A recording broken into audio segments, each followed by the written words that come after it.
Hey friends, and welcome back to the Light Watkins Show with me, Light Watkins, where I interview ordinary folks just like you and me who've taken extraordinary leaps of faith in the direction of their path, their purpose, or what they've identified as their mission. And in doing so, they've been able to positively impact and inspire the lives of many other people who've either heard about their story or who've witnessed them in action or who've directly benefited from their work. And this week, I am re-airing our most popular episode since I started this podcast back in 2020, which is a conversation with the founder of one of, if not the largest yoga communities in the world. But here's the thing, 99% of her yoga students have never actually met her in person. They've only seen her through their device as she was instructing yoga from her living room, and usually with her co-star Benji curled up next to her yoga mat. If you can't tell from the hints, I'm referring to Adriene Mishler, the Austin native who started the very popular Yoga with Adriene YouTube channel back in 2012 with a friend of hers, and it grew into one of the most searched for yoga platforms on the internet. In fact, that's actually how I first discovered Adriene, which was a few years before I went nomadic in 2018. I just wanted to do some yoga at home, so I went on YouTube to search for yoga videos, and I kept seeing Yoga with Adriene, Yoga with Adriene, Yoga with Adriene. So one day I decided to give Yoga with Adriene a try, and very quickly I became addicted. Not just to the yoga, but to Adriene's ease of instruction, her cadence, and her really inviting home environment, and to her co-teacher, Benji, who's her dog. And as it turns out, I wasn't the only one completely obsessed with Adriene's videos. She has tens of millions of subscribers at this point. Her videos get about 2 million views a day. She's probably got close to 1 billion views at this point. She has been featured on the Today Show and a bunch of other big publications, New York Times. She's had think pieces written about her and about her dog. Cartoons have been made about her dog. She's been referred to as the Miss Rogers of yoga. And her platform really exploded when the pandemic happened and everyone went into lockdown. And as of today, her channel has 12 million subscribers. Holy moly. I can't wait to share our conversation with you where we unpack how it all came together. Now, another note is when we did the original conversation, it was about 3 hours long and we truncated it down to 2 hours. So we cut out a lot of stuff where we went really deep into Adriene's life. And in this re-airing, I'm going to re-air the 2-hour version of the conversation, but I'm also going to include the 3-hour version of our raw conversation in my Happiness Insiders online community. And if that's something that you are interested in hearing, all you have to do is join the Happiness Insiders online community through any one of the challenges or masterclasses, primarily the 30-day mindfulness triathlon, where you'll be meditating, moving, and hydrating for 30 days in a row, which is a really great thing for your life. And on top of that, you get to access the full 3-hour conversation between myself and Adriene. In any case, I'm honored to introduce you to this amazing, beautiful, and humble woman who has created so much inspiring content that has made the world a better place in so many ways. She is truly one of my biggest inspirations. And so without further ado, here is Miss Adriene Mishler.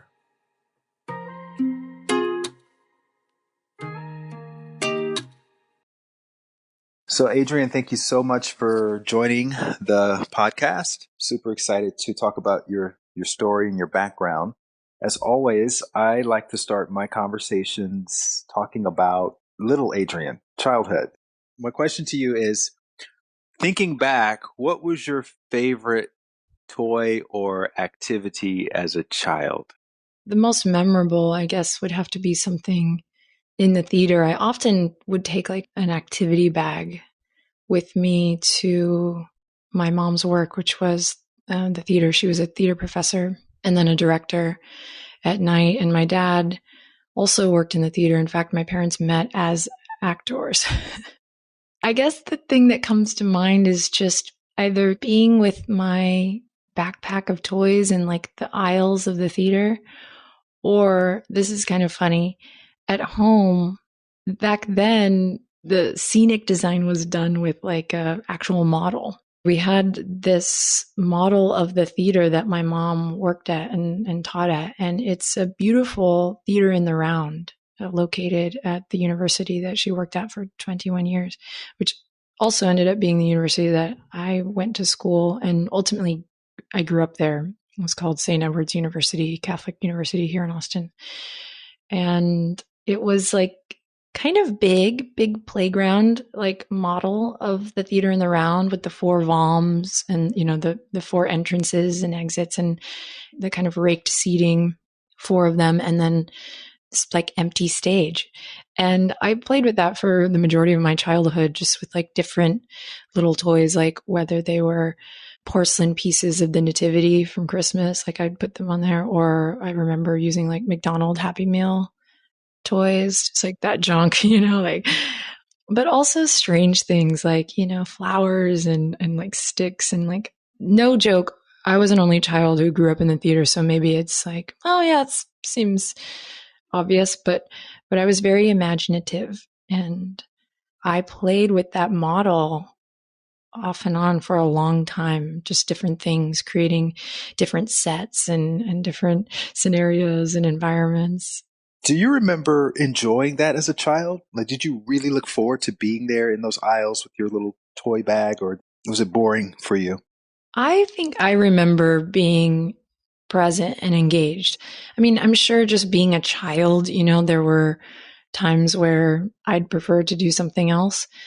But in my memory, like the feeling I have about it was that I was always really into it. I was always really happy to be there. And I think my mom in particular did a good job of making sure I was still seen and kind of felt. And she would quite literally put me in the plays, even though there wasn't a child in the chorus or in the story at all.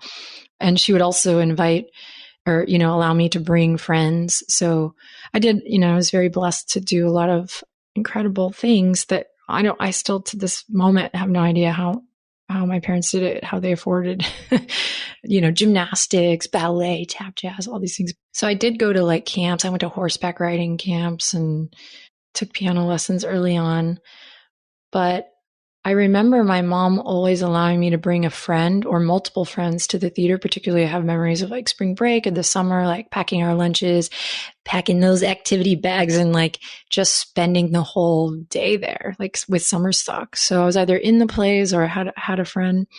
And then I was a very shy child, which I know is like extremely hard to believe for most people in my life now. But a lot of my mom's students were like big brothers and big sisters. So I was included. I was definitely not the type of childhood where it was like, here, go in here and close the door. I was always kind of included. Did you feel like you were a natural performer, or did you have to work hard at it? I don't know if I had the awareness, like as a child, that I was even performing. It was just innate.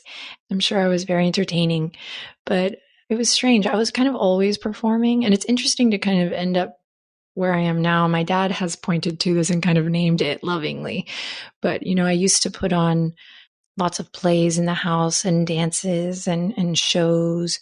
And we couldn't really afford a video camera, but every once in a while, my mom would have one for a project, like rented out, from the university. And so when she wasn't using it, I would heft it up on the tripod myself and hit record. And we have these home videos of me like dancing and performing and just doing number after number for just like the camera. No one else is there. And so we're like, yeah, I'm kind of doing that now, but hopefully to benefit others a little bit more. But yeah, I was always kind of performing. I don't think I was aware of it though. Okay.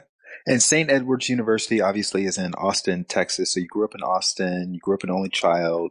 Sounds like both of your parents were in the household. When reflecting back on your whole childhood, how would you describe it?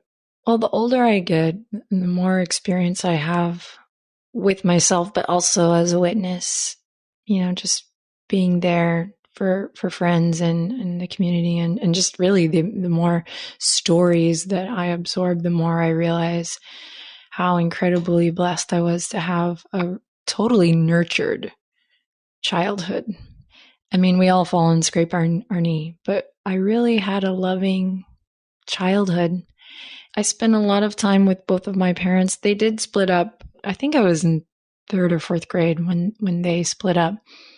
But even that they did in the most, loving and amicable way for me. And I can see that now, especially looking back. But I would say it was a very nurtured childhood, very loving. And you were very happy? I was a very happy kid. A couple years ago, I wouldn't be able to say this just clearly, which is interesting because I'd be afraid that people who didn't have happy childhood or loving childhood that hearing this would make them feel sad. That's where I would go. But I realize now, again, after hearing and just absorbing more and more stories, what a privilege and what a blessing that is, and how to just name it and be grateful for it is actually a really empowering thing for me to then go, okay, I can take that energy and use it to kind of help others. Do you remember any of the lessons your parents instilled in you when you were younger? Definitely, which is special because I've always been really independent, for better and for worse. A couple of years ago, my cousin, who I'm very close with, Alicia, I don't remember what we were talking about, but she had lovingly, or kind of just a matter of fact, said something like, well, you've always done things your own way. And I don't really take offense to things easily. So it surprised me that I was like, that kind of made me turn my head. And I was like, what do you mean? Although it made me turn my head and I felt a little like, hey, what do you mean by that? She's right. And it was great that I reacted to it so that I could take a real mental note, because I have always done things my own way and been really independent. But having said that, I feel the essence of my parents, who are thankfully still alive and healthy. I feel them almost every day in the work that I do. And I can remember my dad being really caring and creative. And when I was a really young little girl, he would write me short stories, read them at bedtime. We had this character, Dobie Doo, that we would kind of follow. And I feel like even though I don't remember the exact moral lessons of Dobie Doo right now, I know that he had a big heart and that there was lessons of compassion there, and also like humor. It's probably where I get some of my silly humor from. And then my mother really went to town, did not hold back in probably some of the more formidable years of my life, that preteen stage. And really when I was 14, I was 18, and then when I was 18, I was 28. And then now I'm like, whoa, slow it down. No. Let's go back. Let's find that young girl again. And when you were thinking about growing up and what do you want to be when you grow up, was acting always your main primary aspiration? It was. I wanted to be a teacher as well. After I got over the whole like primate biologist and those sort of things, like veterinarian, and then I was serious about the primate biologist thing for a while. I was really obsessed. And I think like most young people, I had an affinity for animals and all that, but always wanted to be an actor. I think always wanted to be an artist. And I realized that too. A couple years ago, I was having a conversation with a friend of mine who is actually from the UK, and she's an artist. And we were talking about what a gift it is to know what you want to do and to have known what you want to do. And of course that can change, and that would be a gift too, being able to change your mind. But in a lot of ways, I'm doing what I wanted to do.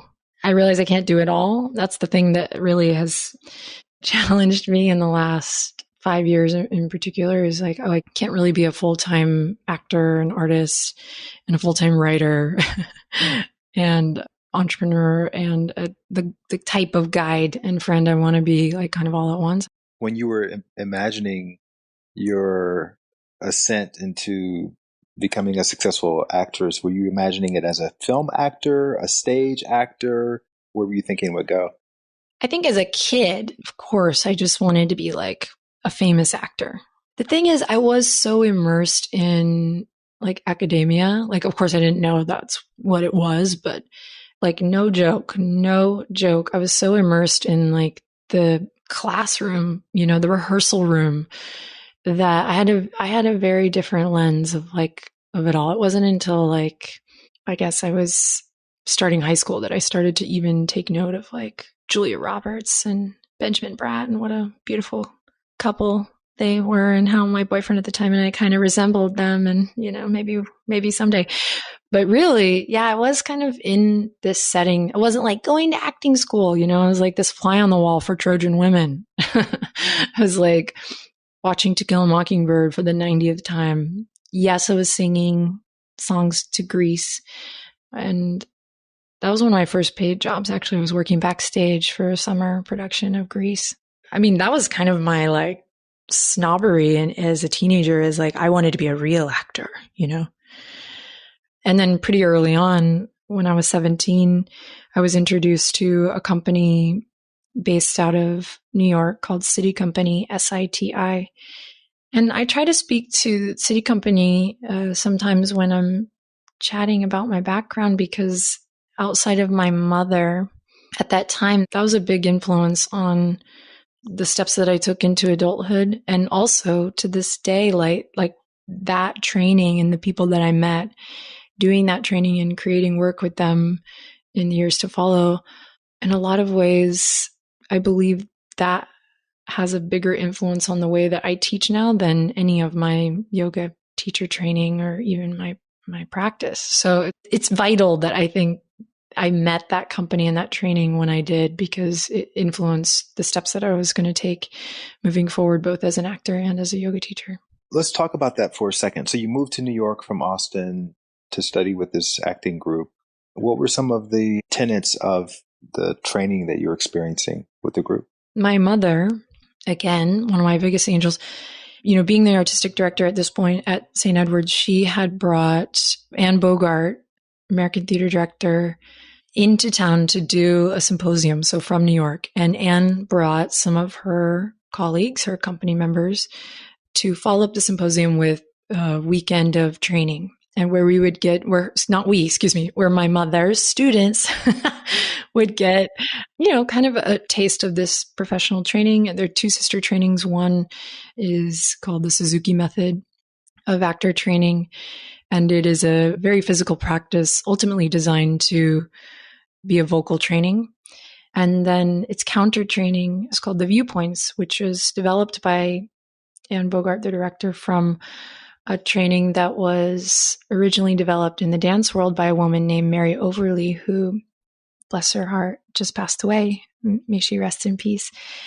That vocabulary or that training was really built for the company to build new work, to create a shared vocabulary. So I don't know if you're picking up on it, but I just like get super nerdy, and I'm like, already if you can get a little taste of like, okay, we have this very physical discipline training that's all about alignment and breath control, because we said it was a vocal training, and kind of action within the alignment. But it really kind of, mirrors the yoga that I share in a lot of ways. So yeah, my mom had brought them to town, and I was still in high school. And I probably drove my clunker junker Volvo with no AC over to the university, like after getting out of high school. And my mom had invited me to, once again, be a fly on the wall if I wanted to. And I did, because I was like, ooh, yeah, I'm so smart. I know who Anne Bogart is. So I went. And as always, I had a little, I don't know if I had a little moleskin back then, but, I had a little journal and a pen. And I sat at the back of the hall, and I was blown away. I could go on and on about this moment, this weekend, but in a nutshell, somebody asked me some questions, and they turned everything on its side, and I just got sucked in. I was extremely inspired, which led me to then take my mom up on the offer for sitting in on the training. So this was like a Friday night, and then the training was going to be Saturday and Sunday. And this training is very rigorous. It is not for the faint of heart, but ultimately it is one of the best, in my opinion, professional trainings for live theater, for performance. So it made a lot of sense to me at the time. It was like something that I could really dig into. And the company was taking on a lot of classic texts, as they still do. We would do long pieces of challenging text like Chekhov or Mr. Shakespeare, things like that. Just really juicy. So I got into the training, and one of the company members, a man by the name of Jayad Araisa, I remember him coming up to me afterwards and saying, because the company was then going to stay on or come back to do a play. You know, my mom really did an incredible thing by inviting them to come. It was special. And I think a lot of people learned later what an incredible opportunity that was. But of course, at the time, nobody, we were so naive. Jayad came up to me after, I think it was the first day, at the end of the day, and said, "Nice work, young lady. Are you auditioning tomorrow?" And I was like, oh, struggling to find my voice. I was like, "I'm actually not a student. I'm in high school. I'm Melba's daughter." And he didn't break his focus with me. He looked at me, kept his gaze, and said, "Nice work, young lady. Are you auditioning tomorrow?" And I was like, oh, I had one monologue in my pocket then, and that was, guess what? Surprise, Abigail from The Crucible, of course. Some of those early days with that company are probably the scariest days of my life to date. And I'm not talking nerves, like, I'm talking full-fledged vulnerability. So I think beyond the actual training itself is like my whole experience then at that age with the training has a lot to do with the person I am now, but also with the way I've decided to share things and build things and hold space.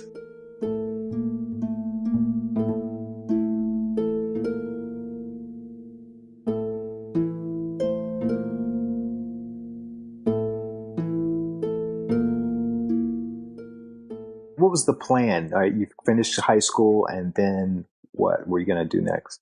That moment of meeting the company really it sounds so dramatic, how apropos, but it really changed my life because, my parents were really supportive of me doing whatever I felt called to do. And, I will be honest, there was like this moment because, how in high school they put you through some of those weird classes where they're like trying to help you find out what you want to do and like who you are and what your personality is.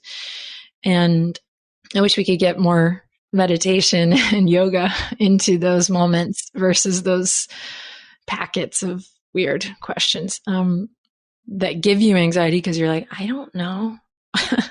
I could barely like pick out this outfit today.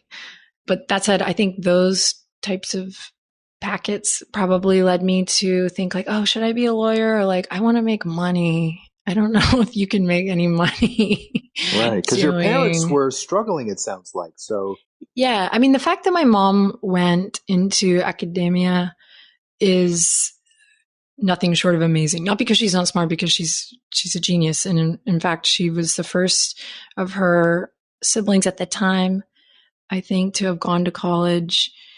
I think she's like the first Mexican-American woman to get all of the PhDs that she has, which are 3.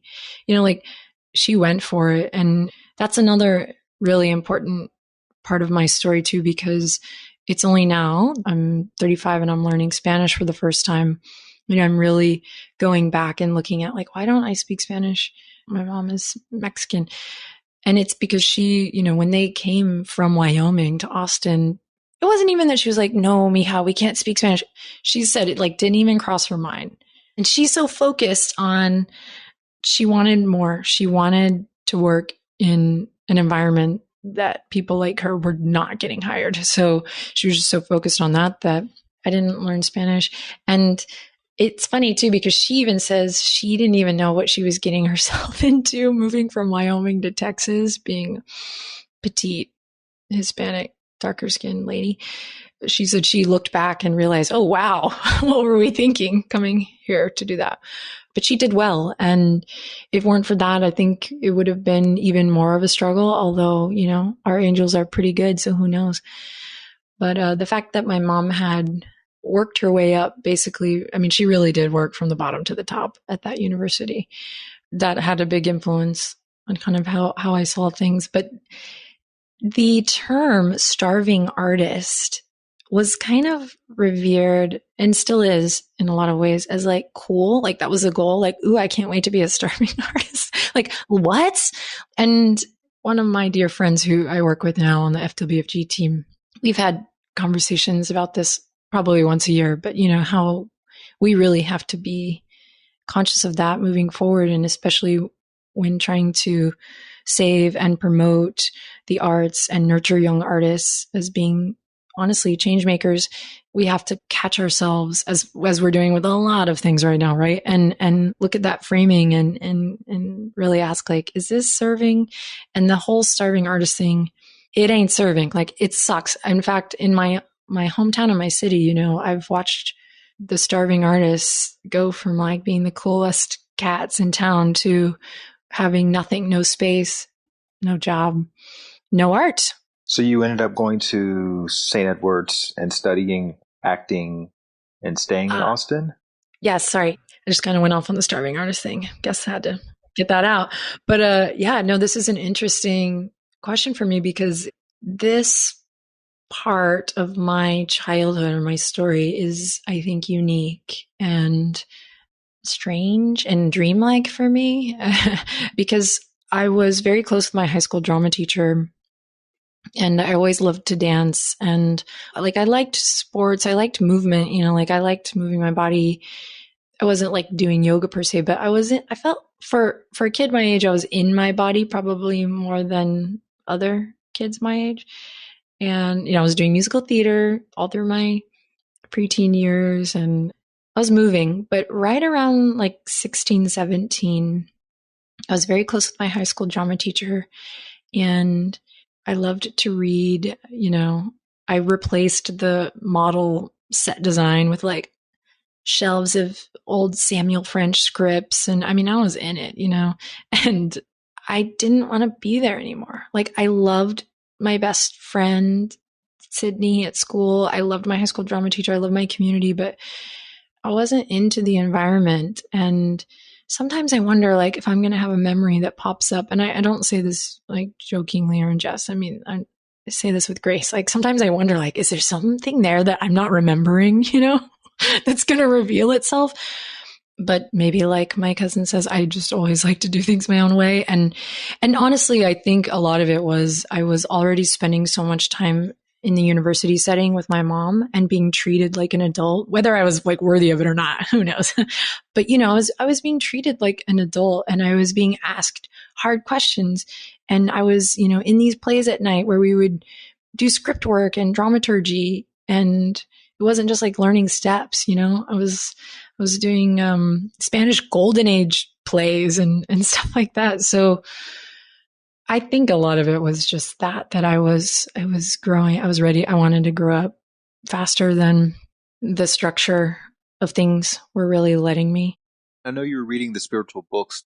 Was that like your thing, or were you religious, or what was your centering? What was your method for centering yourself? Yeah, well, I grew up Catholic, surprise, from my mom's side of the family, big Mexican family, the Martinez family.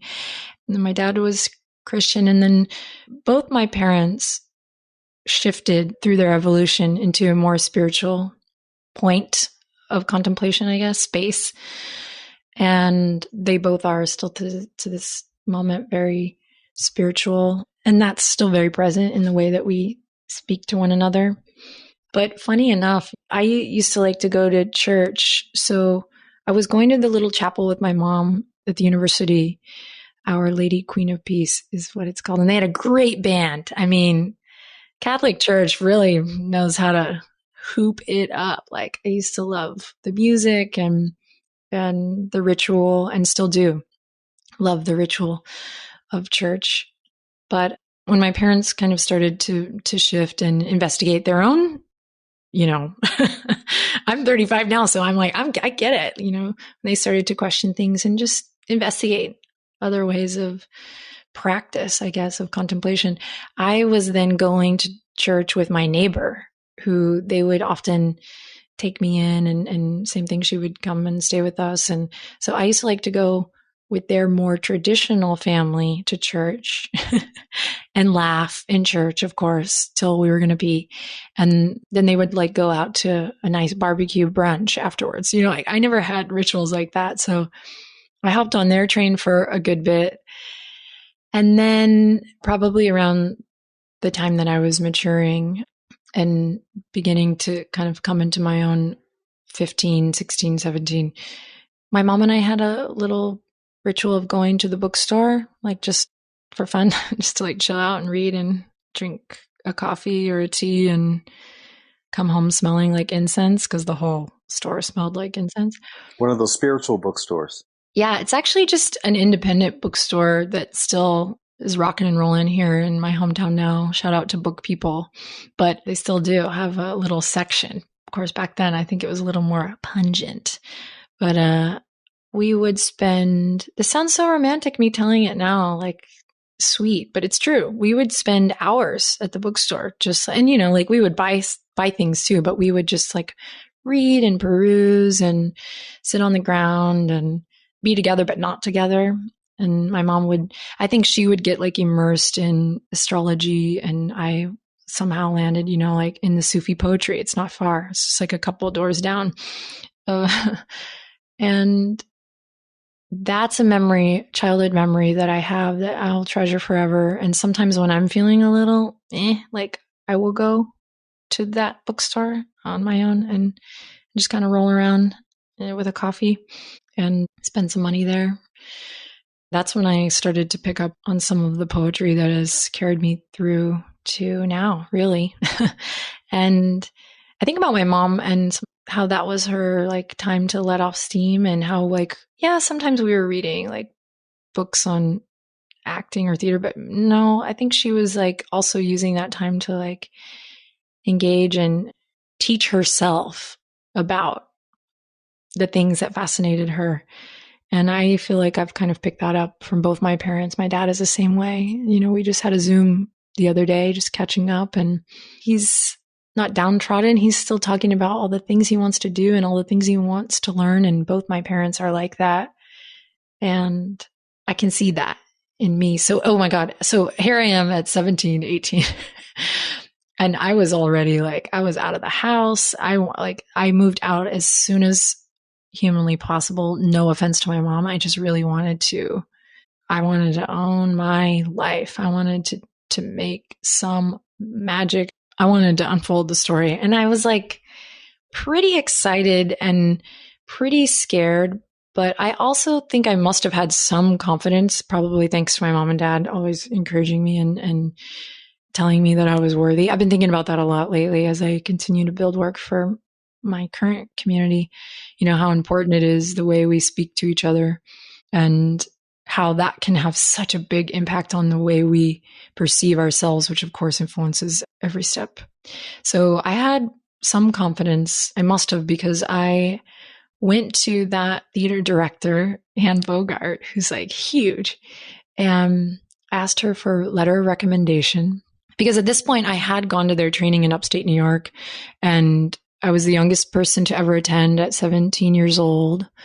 From that point, then I did some training with them in LA. So, I mean, I was pretty committed. Like I was working, and I had plans to audition at Juilliard and NYU and Columbia, which I ended up auditioning at some of those just to say I did it. But because my mom was bringing City Company back to Austin to work at St. Edward's, and I was a good student. I wasn't like a perfect student, but I was an A student. And I ended up getting my GED just so that I could graduate a year early, so that I can enroll in college a year early, so that I could be a part of the beginning of this collaboration with City Company, like in an official capacity. Because I was already spending more time at the university than at school. You know, I had all of these absences. I had A's, but the absences were starting to mess with my report card. And I always had a way of like, I have friends who tease me to this day, like, only you would miss your geometry final and then somehow talk the teacher into letting you take it after school was over and then passing. I just think that was a clear sign that I was ready to start something. So I look back and I'm like, that's crazy that I did that, because I feel like I could have potentially harmed myself in that. But no, that was a big move. So I graduated a year early. The sad part about that was leaving my beloved best friend behind and leaving that environment a little early. But I didn't take a year off. I immersed immediately into private Catholic university setting, where I started and still have some of those relationships, some beautiful creative and also, just friendships. As far as your trajectory was, you were on the way to becoming a working professional actor and possibly even moving to New York or LA at some point soon after that. Yeah, well, because I fell so in love with the training, it was just like it was a whole new world, because it no longer put an endpoint on work. It was all about process, which is like, funny enough, we talk about that in yoga all the time, or at least I hope we are, so it was about the process of creating. And even in the art itself, it was like this whole new world was opened up to me, in which asking questions were now more important than like presenting something, and it, so it was like, and right away, I think the first show I did with J-Ed, which was one of several, and even the work that I did up with the company in upstate New York, like there was already political elements in the work. When I went and did the training in upstate New York, you have to be accepted into this training. So for me to get accepted at 17 was a big deal. I'd never been away from home, I was like staying indoors. And I remember 2 weeks into the 4-week training, Anne Bogart herself in our Monday composition class was like speaking, talking to something, and without taking a breath, like landed her eyes on me and said, "And did everyone know Adriene's only 17? And I was just like, no, mortified, because I'm working with these people like in small groups to build composition. But even then, there were elements of politics there and morality. And I mean, come on, it's the classics. We were at that point, I was working on Marivaux's La Dispute. We were working on that piece. And anyway, when I came back to Austin, enrolled in school early, I even got a performance scholarship, which is kind of amazing because obviously there's the element of nepotism. So my mom was not allowed to be involved in any of my stuff. And I got a performance scholarship anyway. So that helped me pay for some things. But the first piece I did with J-Ed was political. So it wasn't just that I was like being introduced to like avant-garde theater. It was like I was creating meaningful work. And who cares if it was meaningful to everyone or not? I was learning what that felt like, the difference. We were creating work that asked questions, in a nutshell. And was there any yoga happening in your life at this time? Well, when I went to beautiful Saratoga Springs for this first city company training at that pivotal age, 17, I came back and I was like, damn, I am weak. Because this training is super physical. And just my nature, my personality, I do have a perfectionista side, I admit. And I came back and was just like, okay, well, what the hell do I need to do to make sure I'm not weak like that ever again, to make sure that I'm not caught in the headlights like that ever again, Also, practically Did something speaking, happen specifically? Were you on stage when you realized how weak you were? Or something? the training itself is very physically demanding. And so you do the training to help basically equip you for rehearsal. So rehearsals were great. And I actually was having a visit with J-Ed, who's now a character in this storytelling today, last year, and we were laughing. I actually went to visit him. They have a little farm in upstate New York, different spot, but I went to visit him before I taught at the Omega Institute, which was a big deal for me because I also grew up, like looking at Omega Institute ads on the back of a crappy magazine, and so for me to be invited to teach there was very sweet. But I went there before that because they're relatively close to each other. And we were laughing around the fire at how that year I was like, I don't know if it was because I was that age and I was like the perfect like picture of a young ingenue or something. I don't know, but I was in the most compositions, the most performances, like final performances than anyone else. So I had my group, but then other groups had like stolen me to be in their final performances. And I had not remembered that. And so I'm like, wow, I was so brave. I can't believe I did that. So nothing happened. I mean, there were moments where I would like go to shower at the end of the day and maybe try to shave my legs, and the pressure of a razor on my quad would be so sore I couldn't do it. So you're that kind of sore, like you can't walk up the stairs sore. But no, I think it's kind of always just been my nature. Nothing happened. I just wanted to be better. I mean, that's what I'm chewing on right now. It's like, oh, here I am thinking I'm doing a good job. I can do more. I can do better. Like, give me a chance, people, give me a chance, world. That's the vibe I'm rocking right now. Honestly, I came home and started going to the yoga studio because I was like, this will be a great thing for everything that I want to do right now.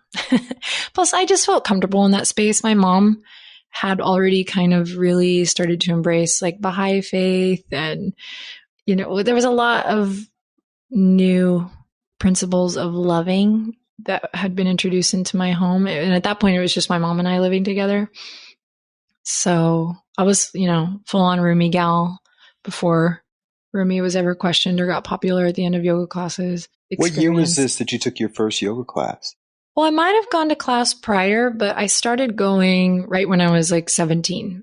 And that same year, so after I went to the training, I enrolled at St. Edward's, and I enrolled in an early morning Kundalini class with the university. So I was like, might as well get credit for it. So I was doing both. So I was doing like Hatha at the studio, Kundalini in my freshman year of college, which was actually my senior year of high school. And my teacher there, Garrett Crow, he was not just teaching Kundalini light. This is like such a great little bang for your buck time of my life. Like, I swear my angels are good. He wasn't just teaching alternate nostril breathing or like slap your face with water 7 times and call it a day. One of our required reading wasn't just Shaktikar Khalsa's book, but it was also like the work of Byron Katie. Like, here's a discount if you want the tapes, which I did have the tapes, dude. And I played Byron Katie, Loving What Is tapes in my clunker junker. Wow. With no air conditioner. I know. With no AC. So I guess the reason why I feel like these details are important, I'm realizing now, because I'm like, oh man, I started to get insecure just talking about myself like this.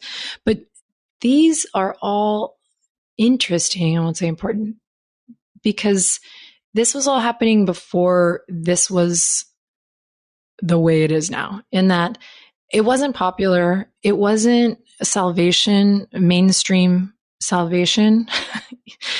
It wasn't even a modern tool bag yet, toolkit. These were still, dare I say, being treated more sacred. And I just like got into it. So then I was doing Kundalini and then the Hatha classes. Not long after that, 18 years old, that's when I was like, okay, I'm going to do this yoga teacher training, because they were promoting it at the studio. And the thing is, I love being in the classroom. That's the weird thing about leaving high school early, is I've always loved school and I love learning. And to this day, I like being in this seat of the student. I like being in the classroom. And what was your mental state like at that time? I think I was hungry. My darker days came a little later.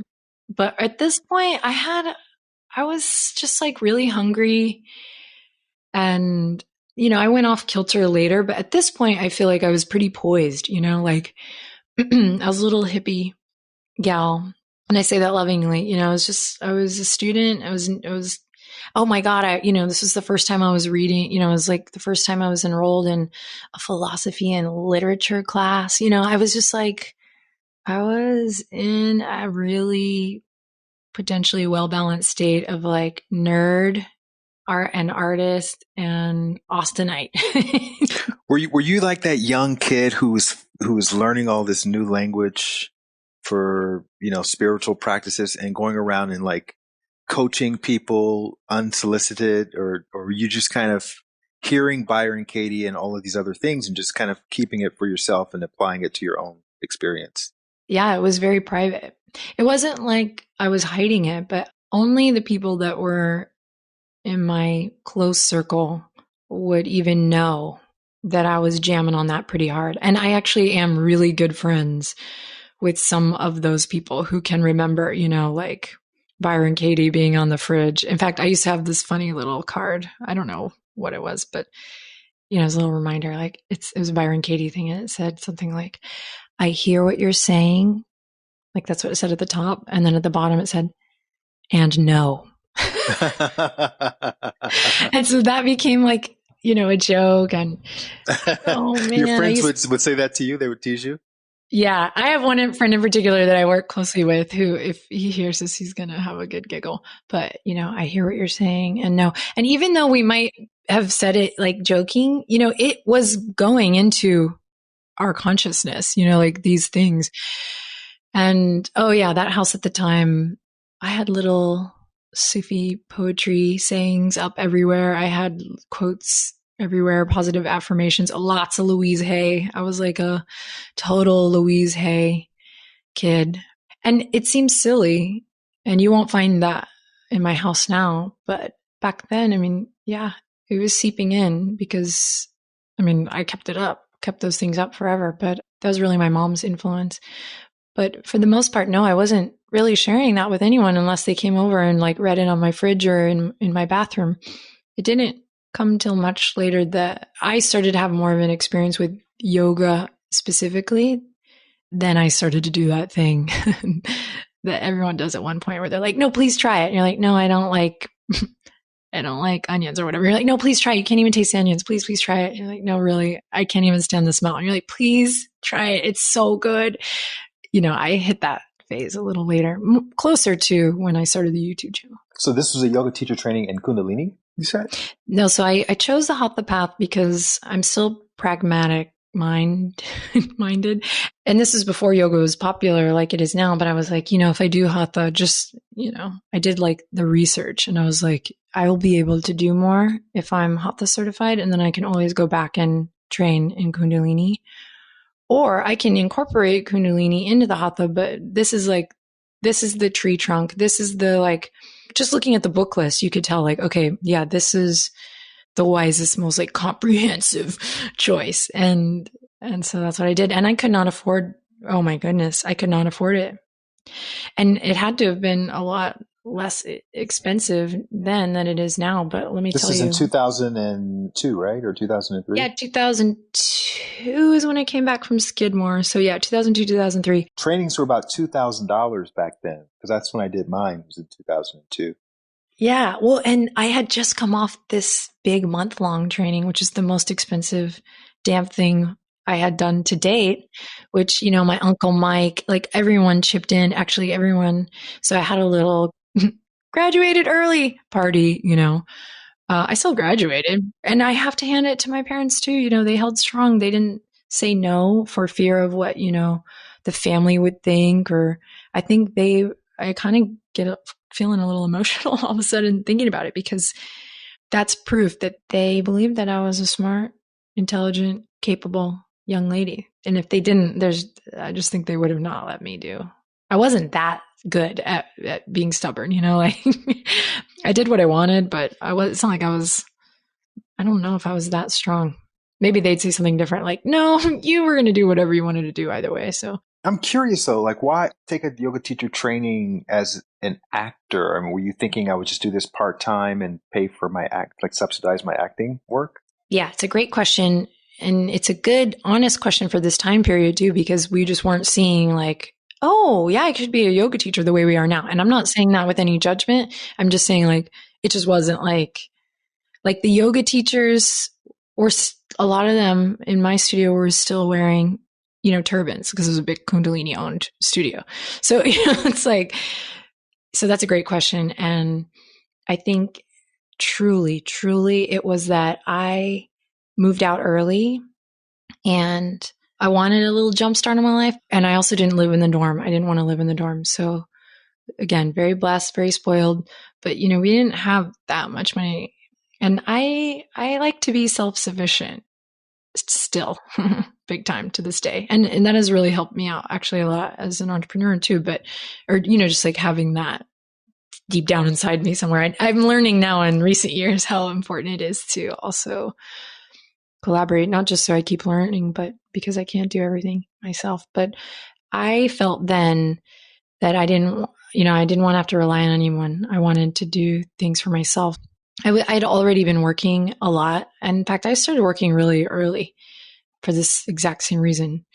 Everything from working in the snow cone stand to working backstage to working in the costume shop as a cleaner, as an organizer. I cleaned houses for many years until I kept getting sick because of that. And also the owner of the company was like kind of a toxic dude. So I was like, you know what, peace.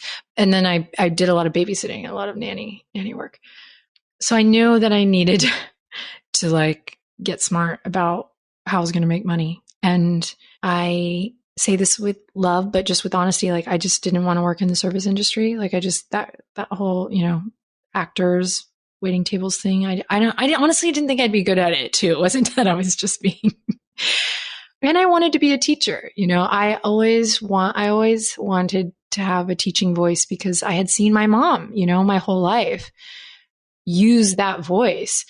And the truth is, honest to God, truth is, I was like strategically thinking this would be a great supplemental job to my acting career. But I thought I had that idea on my own, like not that it would become an actual career. I also had studied American Sign Language in high school up until that point. So I, at this point, really truly thought I could also be an interpreter because we have a big deaf culture here in Austin. We have the Texas School for the Deaf here right in the center of the city. So that was still on the table. Did you start teaching right away, right after your training was done? And if so, what was your first teaching experience? Or were you a fish out of water or were you a fish in water? Were you a natural? The thing is, I had so many things going on that were jazzing me. I mean, that's the thing is I was never bored. And to this day, as I speak to you now, I'm in my house and I've been here for quite some time due to shelter in place in my city. And I'm just not bored. And again, this is one of those things, like if you're the type of person that gets bored, it's all good. Don't worry, to each his own. But I have never been one of those people. So I was going to school. I was in plays. So I would do rehearsals. And then in like years to follow, I would like work in the mornings. I would nanny in the afternoons, go to classes, then also do plays. It's just, there's so much going on that I started to get my foot in the door in like local theater outside of, my mom's program and getting serious about being a performer, which led me to do some crazy, awesome things like a play that I developed with a company called Refraction Arts Project at the time. We took a show to New York Fringe Fest, and that was my first mention in the New York Times. Was a picture of me dancing in this show about the Greek myth of Philomel, like this devastating story. But me going to New York Fringe with that show caused me to miss X amount of teacher training classes because they were only held on the weekends. But it just, this was such a new offering, if you missed I'm just going to do real talk.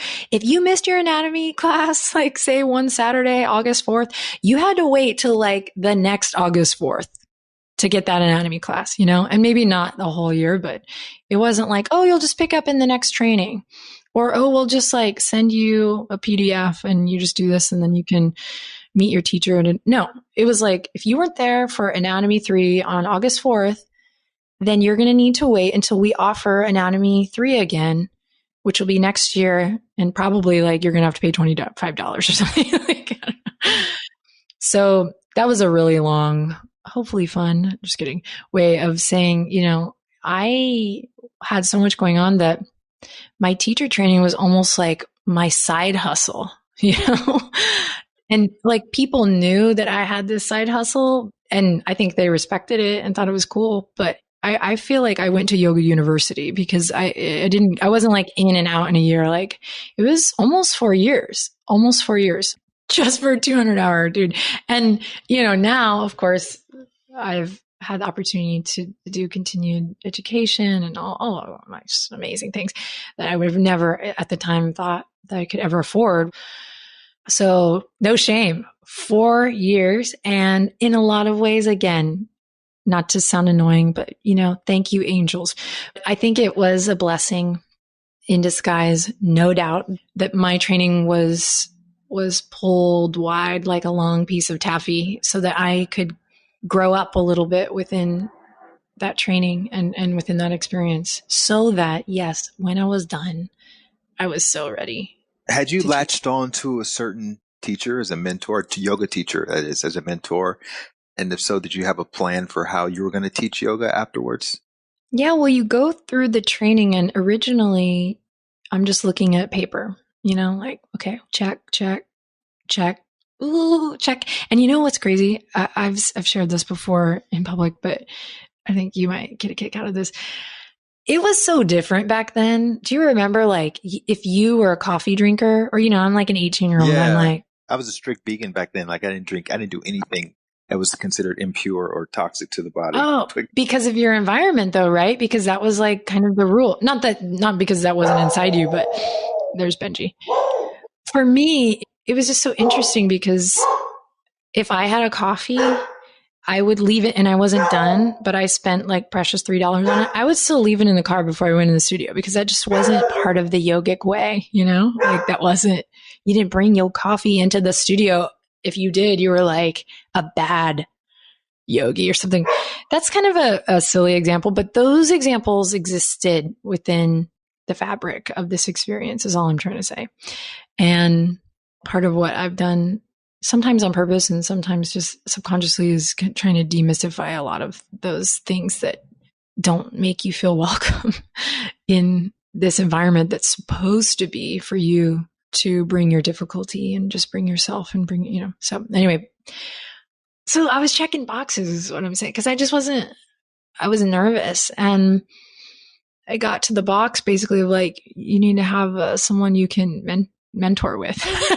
And I'm like, oh damn, that's going to be a harder box to check, than like this and this. And you wanted to find a mentor because they wanted you to, of course, create a relationship with someone where you could ask questions. Beautiful. Where you can observe. Yes. So important. And also eventually to assistant teach, to practice, But at this point, I'd been treated like an adult for some time. I had a relationship to what authenticity felt like, even though I didn't know how to name it back then. And I just couldn't find anyone, I was just like, ooh, I don't, And then one day I was just like, well, we're just going to get to that box whenever, because I still have other shit I can be doing, like in my binder while I'm doing plays in school and. And one day I took one class with this woman, Brigitte, and she read The Guest House at the end of class. We didn't have social media or, so for me, it was like I know this moment, and not to mention, it's a beautiful piece of writing, but yeah, I had a release. I mean, I don't know if that's the exact moment, but I definitely cried tears of joy in that moment. And I was like, I don't know this woman. I'm scared, but I'm going to ask her because I know now. And just the way she moved and the way she carried herself and the way also her voice, like the way she used her voice. And it was just so different. And so I just went right up to her after class. I think I was shaking. I know I was shaking. And I asked her, and this was a big moment as well, because I think there was a reason that I couldn't find my mentor there in that studio space. And she ended up, that teacher invited me over to another place in town. Ooh. Yeah. On the other side of the tracks. No, just kidding. And it was called Healing and Yoga. Her partner at the time was also, they were kind of running it together. His name is Murti Hauer, and he became a big teacher and influence. And it's funny because I didn't actually spend that much time with these people. I mean, I spent a huge chunk of time in a very porous part of my life, but in the grand scheme, it's funny because, they're both in Hawaii now, but I've actually just exchanged with Murti recently, and I would have never in a million years thought I would be doing what I'm doing now, one, but two, to be able to look back and say thank you and to make people who believed in you proud is a big deal. But they both welcomed me into the community there. And some of our most, quote, senior teachers, like the teachers here in Austin that have been around a long time, some of them I met there. They were a bit further along in their journey than me as a teacher, of course. But once again, like I'm like in this time, I'm in this space at the right time as a young person, fly on the wall, like too young to be there.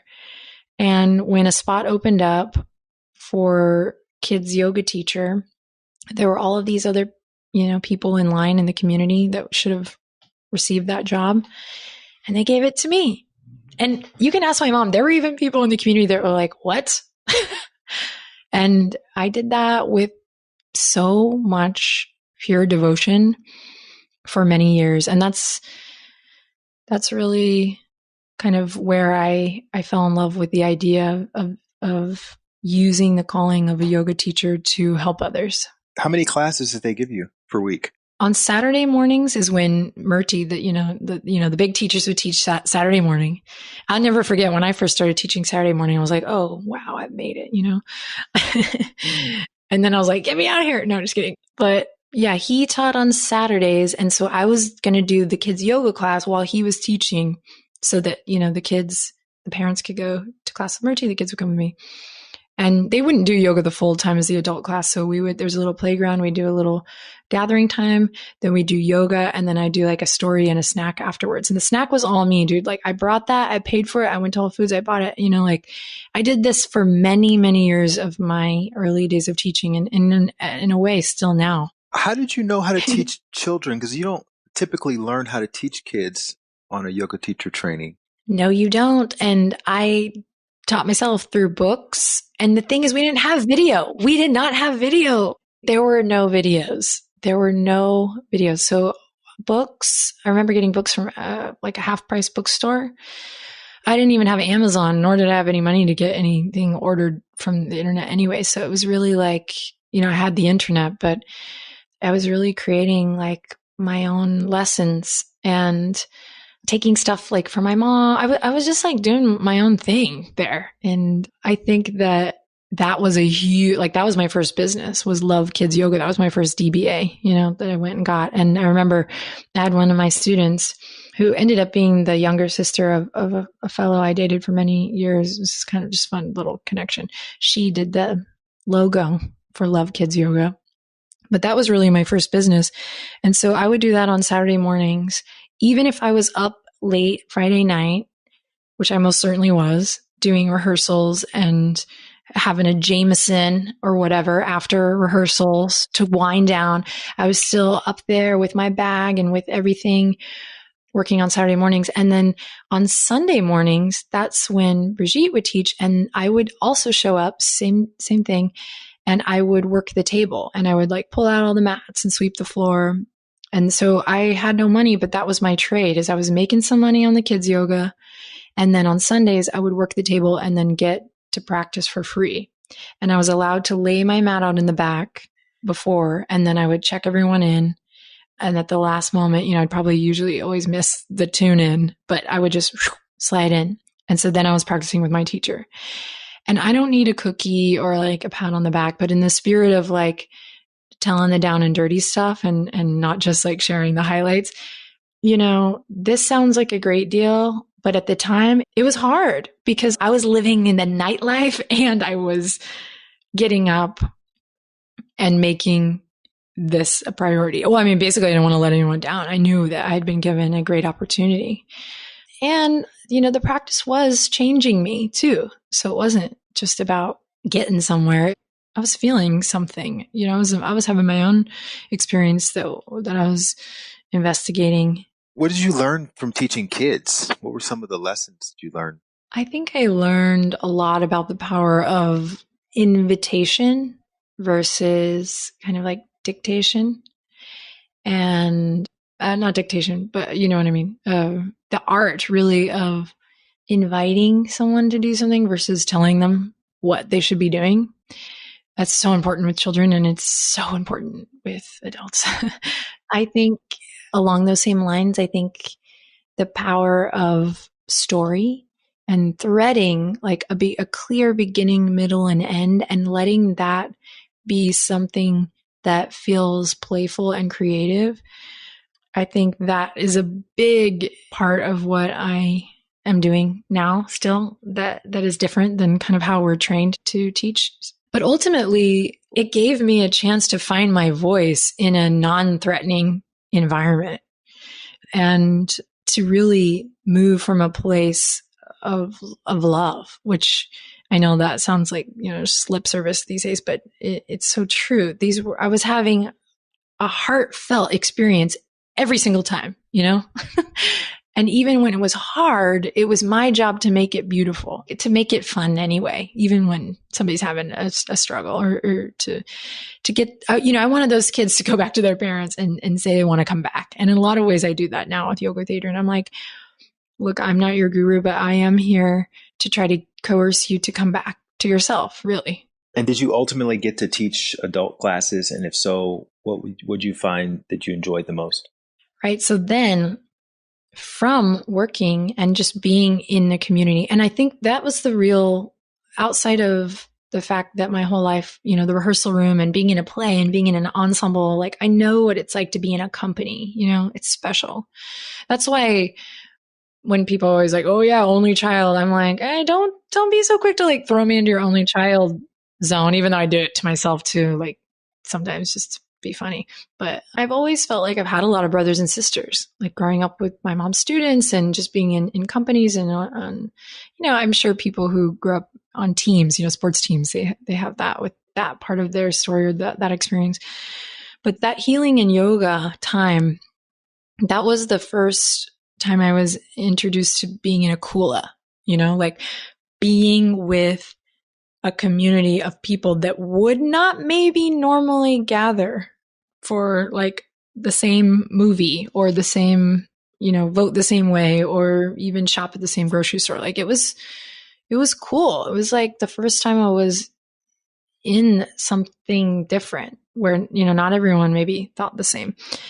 So that was my first taste of kula. And I really found my voice there. And there were people, I think, that saw something in me, trying to be brave and not play small and tell this story right, but I think there were people there that saw things in me outside of Brigitte and Murti. And so there was a woman there who, she had trusted me with her children, her babies, for so long. And they had such a nice experience with me that when she opened up a studio, oh my gosh, I'm just actually called at the time Austin Kula Yoga. It's not that anymore, but I was invited to come teach the kids. And again, though, it was just still the kids. And then I started getting real. I started doing toddler classes. I started doing mommy and baby. If it had anything to do with kids yoga in Austin, Texas in that era, like it was mine. I was all over the place. And then from there, I started going to other different studios because the studios were like, oh yeah, that's genius. We can have a kids class while we have this class, or we can have a toddlers class while we have this class. So I would say the whole first portion of my teaching career was with babies, toddlers, and kids, and then later on teens. So I was still working with kids, still praying someone would see me as a real yoga teacher. But that's how my mindset was at the time. That's not what I'm saying now. But I was like, please God, let me get a real teaching gig. But I was into it because I was growing something. But in the meantime, I started working for an after-school program called Creativity Club. So then I started teaching creative drama to kids. So now I'm doing kids yoga and creative drama. And we're talking like 4 years, again, another university setting of teaching kids yoga and performance.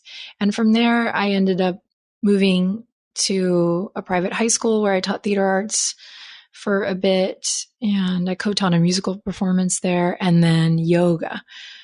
But it wasn't until I guess I was 25 that I really was like, I was doing some adult classes and just different angels started giving me opportunities. Like I got my first adult class at this co-op, but I had to pay for the space. And at that time, like only my mom and my boyfriend at the time, and then maybe one other person would come.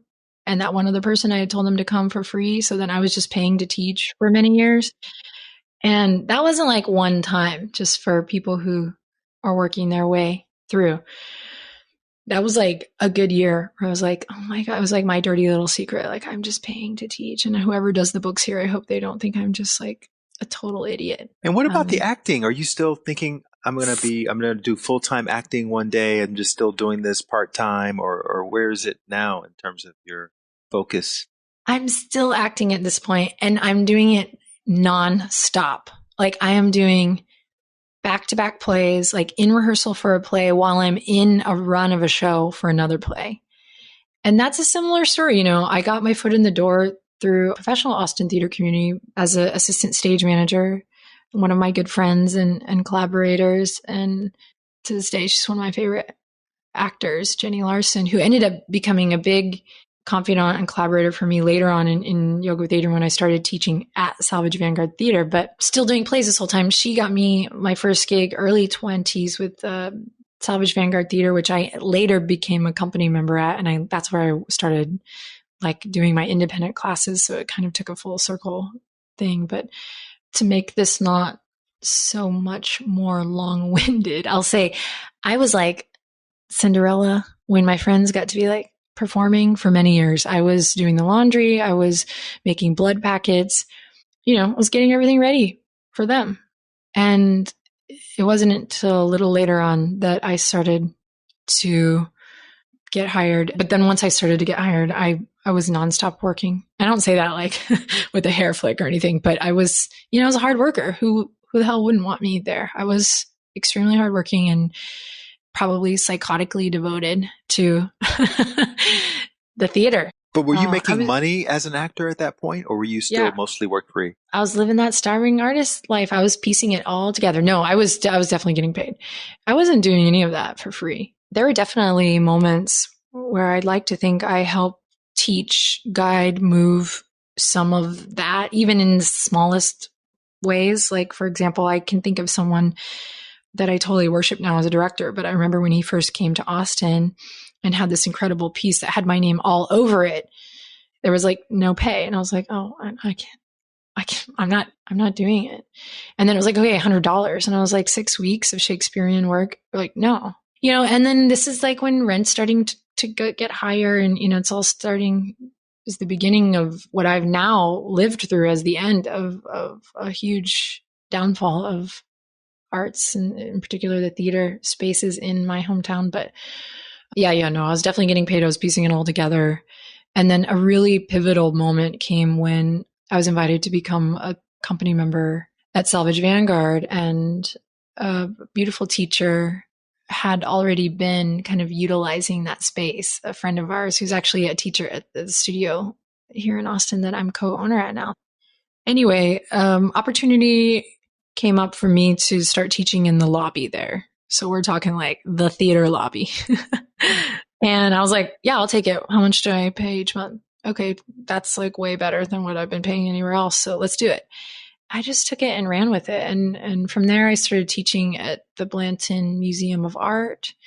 So then instead of traveling all around town to like sub classes or pay to teach at the co-op or do kids classes, all of a sudden I was creating these opportunities for myself to teach. But more importantly, I was attracting people who wouldn't normally feel comfortable going to the studio or the gym, even the YMCA, not even the fancy or the fancy gym. So that happened organically just by the very nature of where I was posting up, basically. Talk about Spider Baby, because I'm assuming that happened around this time, right? No! Just kidding. Yeah, so, you know, I don't normally love this word, but this is a circumstance in which it is, to me, very appropriate. I was hustling, doing all the things. And it's true. I mean, there's a reason why I don't like that word now. It's probably because of what I have been through and how I used to actually romanticize the hustle, you know, like big time. Like I thought that's a thing. Starving artist was like, you're busting every part of your being, but you're making not enough money to get by, but you're an artist. So there came a point I was teaching at the high school. I was nannying for a dear friend of mine, a baby. And then I was nannying for an Indian family after school, which they taught me a lot how to cook for myself. It also just was like, it slowed me down a little bit to be able to take care of their girls and even contribute around their house and just slow down my own pace before going back to rehearsal. That was an important part of that time for me. But I started to, I started to get a little more confident. I started to get some positive feedback. I was getting some recognition, which is hard for me to accept, but in retrospect, really beautiful and something that I'm proud of. So I was like, well, maybe I need to take this to where there's a little more money. So I started auditioning for commercials and for films, and I was booking a lot of commercials, and I started doing voiceover work, which I still do now. So I started to become immersed in the Austin film scene, and I was invited to audition for this indie horror film about 3 girls who are in a band, a punk rock band, and it's about their experience basically through an apocalypse. And I can't remember why originally, but I had passed on it. And then when it circled back to me, it came back to me through friends instead of like the agent. And the friends that it came through, they were like people that I really loved and thought were talented and super smart and super cool. So I was like, maybe I should give this another try. And it was for a lead. It was for one of the principal roles.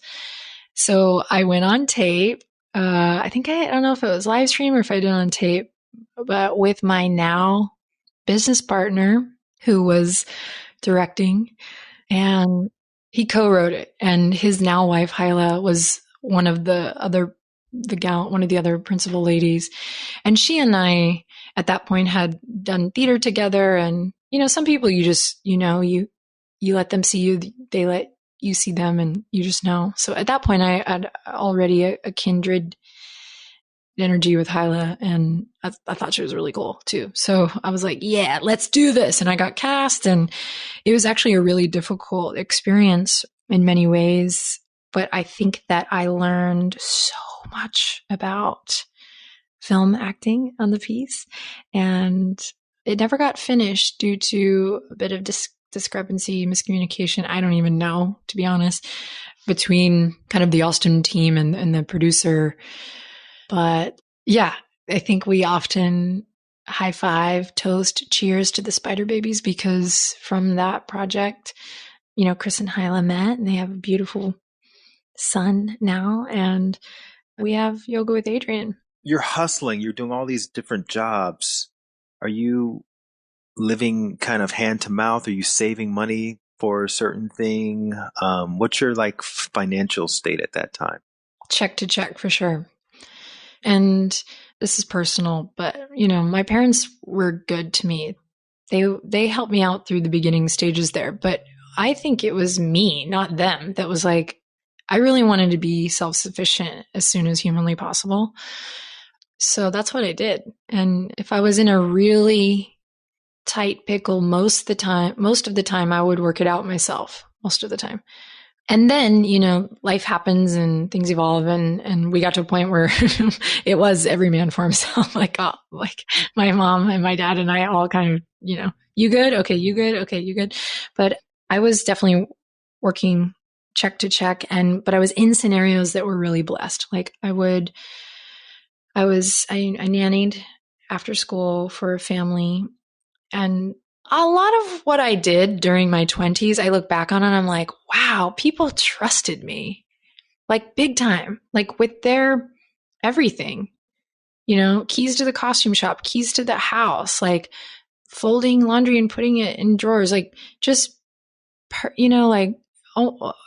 I did another nanny job too with a dear friend of mine, where I'm thinking, not only do people trust me with the keys to their home, but they trust me with their home and with the things they leave out, metaphorically and literally, it's really interesting that all of my jobs seem to have this, I had a lot of keys, basically.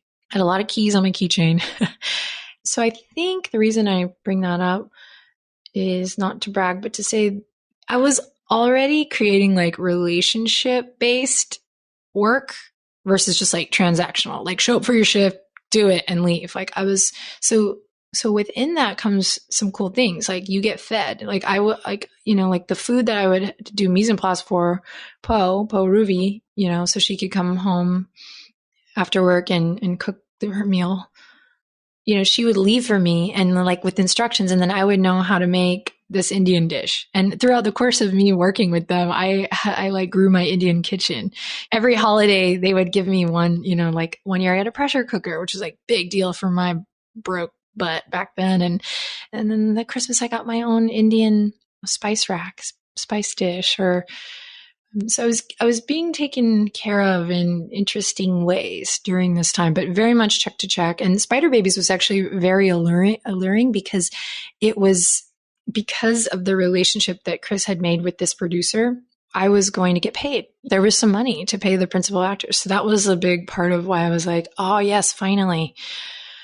But yeah, I was doing too much for sure. And this is where I started to fall off the rails a little bit, to be honest, like, because I had an inkling that I wanted to be true to myself and that I wanted to be of service. I felt this calling of like a yoga teacher to help others. I felt this calling to use my life as an artist to help others, but I was still like in my 20s, like navigating the world, and there's only so many hours in the day. And so I was like, okay, well, like once you have your first Red Bull, you're like, absolutely not. I'm like a very clean person. My mom, I grew up healthy. Like once you have your first Red Bull and you're like, oh, the show was a lot better tonight after I had that Red Bull. Damn it. That's so gross. Oh, I can't believe you drink those things. Here, give me one. Like just things started to get a little rickety, and I'm not saying that I flew off the rails then, because that happened later. Just kidding. But I started to struggle a little bit. Like, how could I be a school teacher, a nanny, a professional artist, a film act? Like, how could you do all that and also still not even be able to make the rent?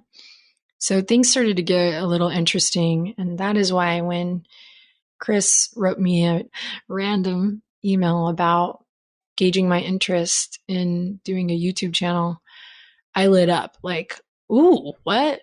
This could be cool, because I was hustling. I was teaching adults at this time, and I was teaching all over town and not making any money. And I was using my classes at the theater to like try to creatively get people to come, but most of them were coming for free.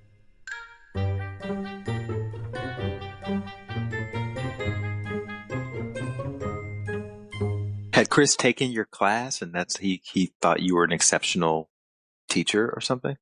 Nope. I'm fairly certain that it was the fact that I was, at this point, I was that person that was like, come to you. I was like, I had Facebook at that point, and I was like posting anything I could think of to get people to come check it out. I was doing it, and I was trying to be creative and fun, and I would do that thing like free kombucha, or like, I remember once seeing a Facebook memory where I was like, wow, Adriene, wow. Where it was like, today was Shirley Temple's birthday. Come to yoga and get a free healthy Shirley Temple after class. So I was like, but in a way that was like the kids yoga teacher in me, right? Like the creative drama teacher, like this just, it came from a sweet place. But what was really happening is, or like Valentine's Day, or like self-love, free rose if you come to class. The problem was I was buying all those roses, and I was buying all those cherries, and I was buying everything that I was giving away at yoga that no one was paying. But then people started to donate at Salvage Vanguard. And yeah, I think he knew that I was comfortable on camera. I don't want to say he was impressed, but I think he had a lot of respect for me and the way that I worked on that film anyway. And the bottom line was we enjoyed working together. When you know that it's true. So I think it was more that he knew I was passionate about. What was his pitch? Hey, we're going to let's do this thing starting next week, or think about it, or what?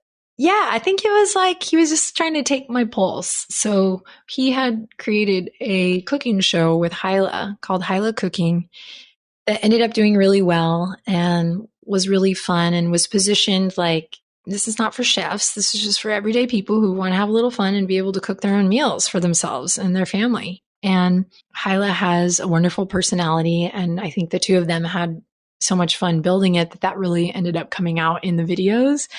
And so it did really well. And I think, again, when you say it did really well, you mean it was earning income for them? That was how they were paying for things? Well, at first it didn't make any money, but it started to become a thing. For one, people were watching it. So I think, again, I can't really speak for Chris, but I think it was his experience with high cooking coupled with where he was, honest to God, just in that time. Like the movie didn't make, he had put everything into the movie.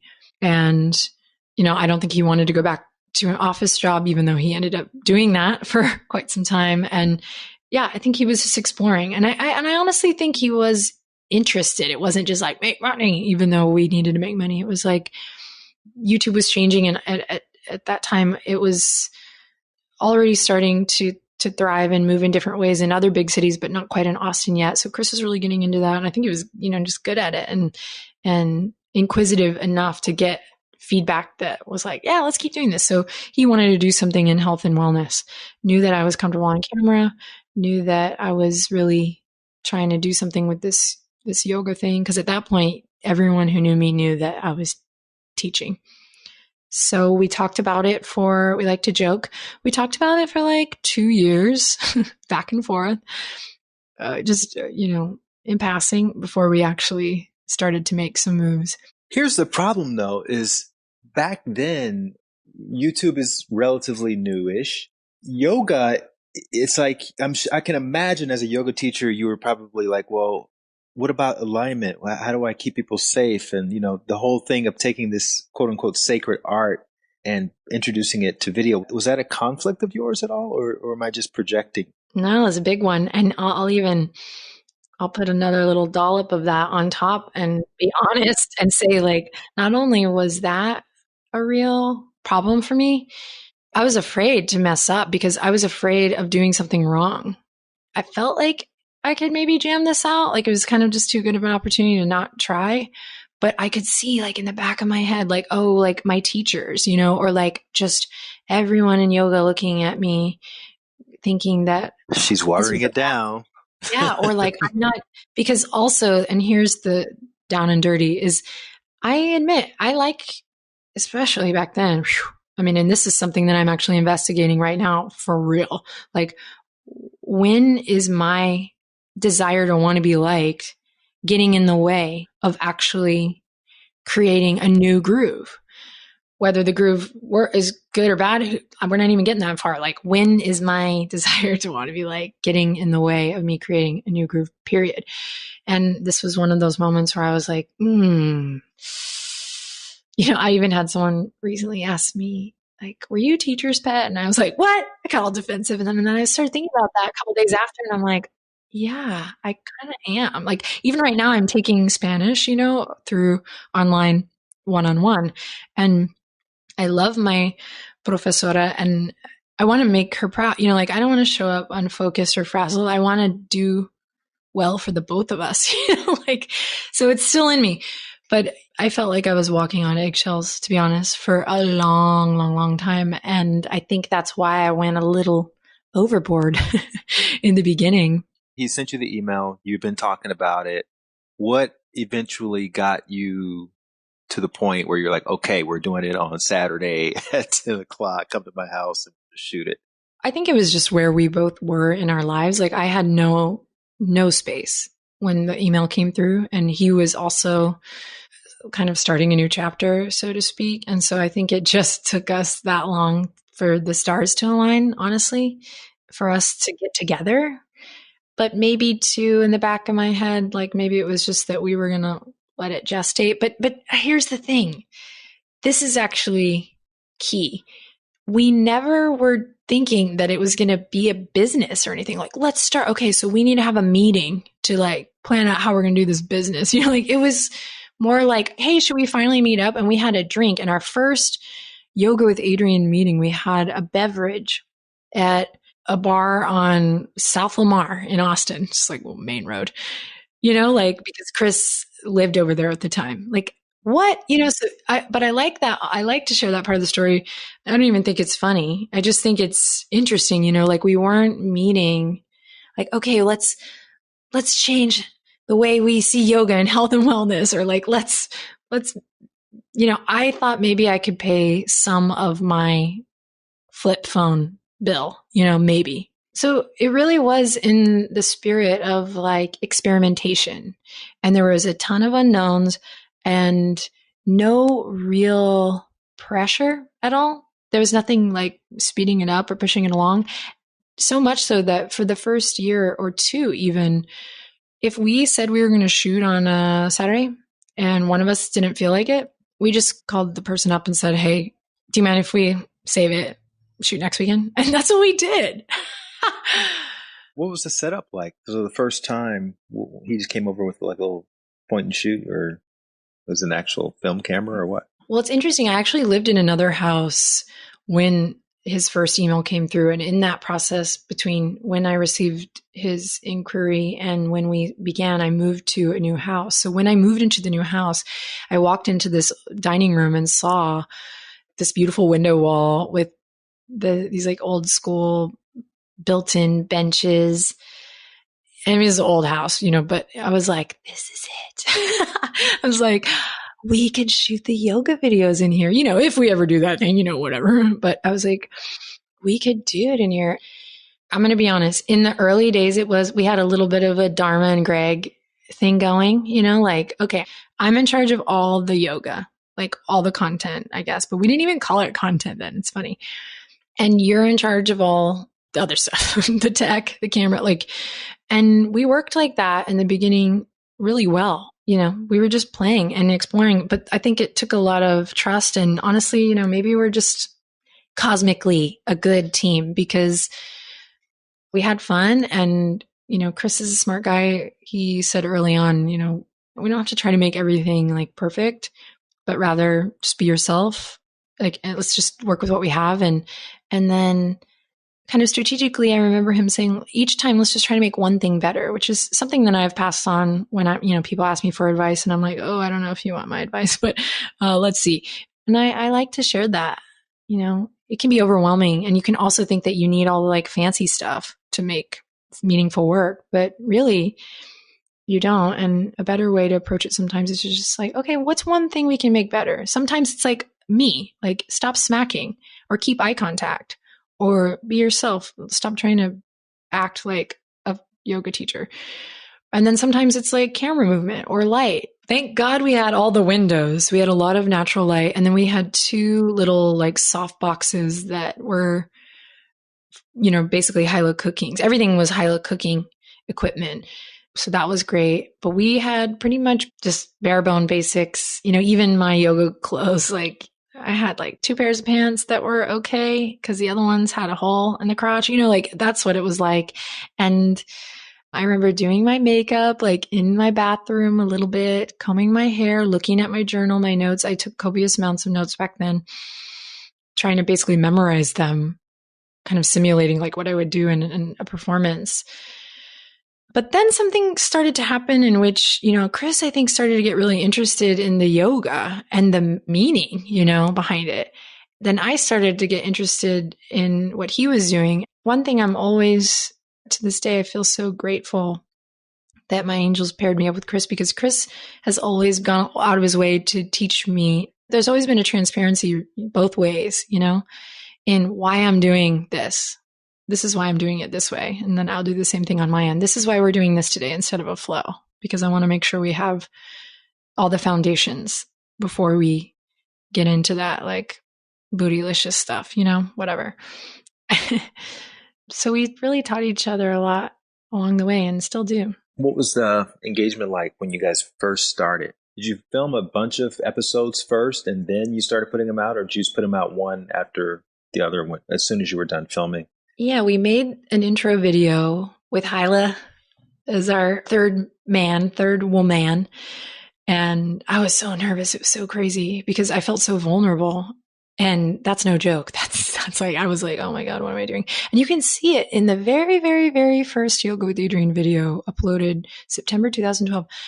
I mean, I look at that person and I'm just like, what would I see there? Like, it's sweet. That's the one thing is it's very sweet. It's very pure, you know, and I'm like, hi, what's up? I'm Adriene Mishler. I'm an Austinite. I'm an actor and yoga teacher and dog owner.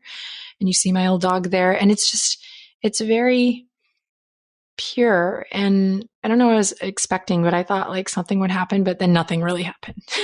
I was just like, we did it. And then we started doing the yoga. And at the time we were doing one at a time. And like I said, if we did reschedule, we would reschedule enough to still do it. So we could put out one at a time. And then it got to be like, okay, maybe two at a time. I can't honestly believe to this day that we would do one at a time. I don't even. It's like shooting a movie in sequence, right? It's like, yeah, wow. Yeah, no kidding. But to answer your question, nobody watched or engaged at all for a long time.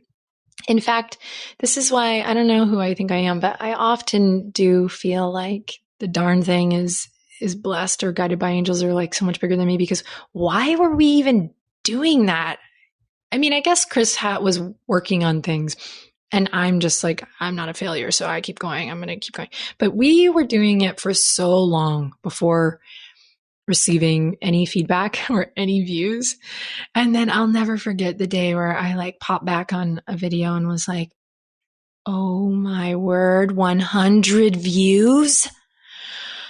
And it was like the floor just, it was amazing.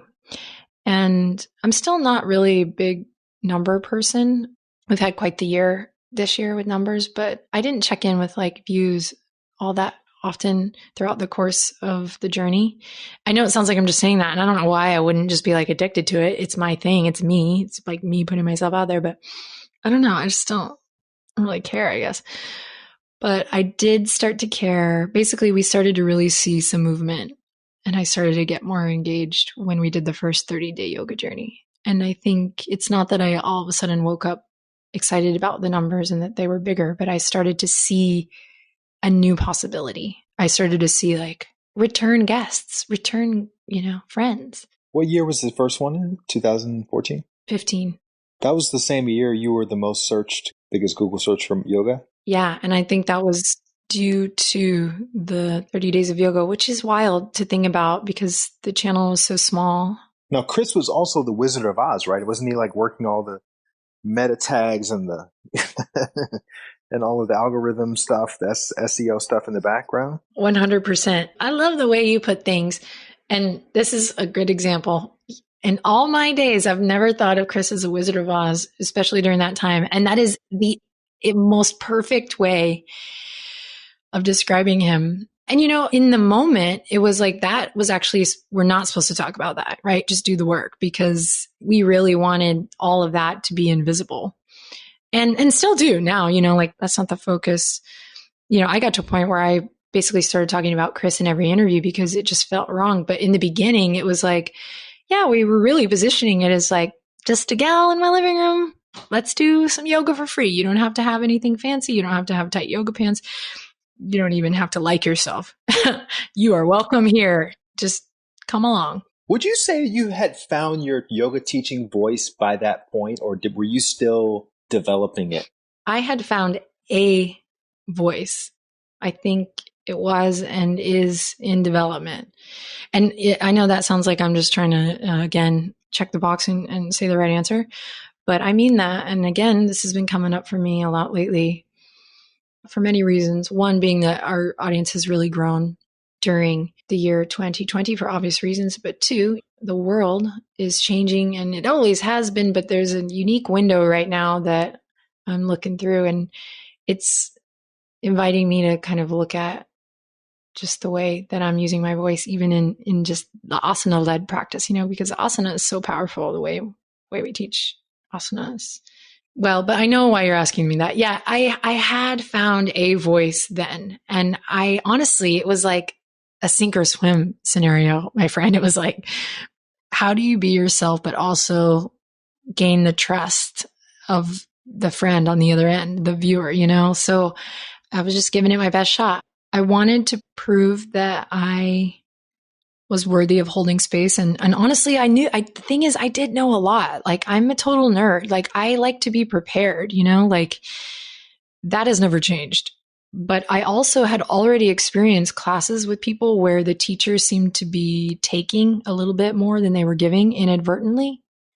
And I got to the point where I would like shiver, like when I would hear a yoga teacher like just try to spout their knowledge off.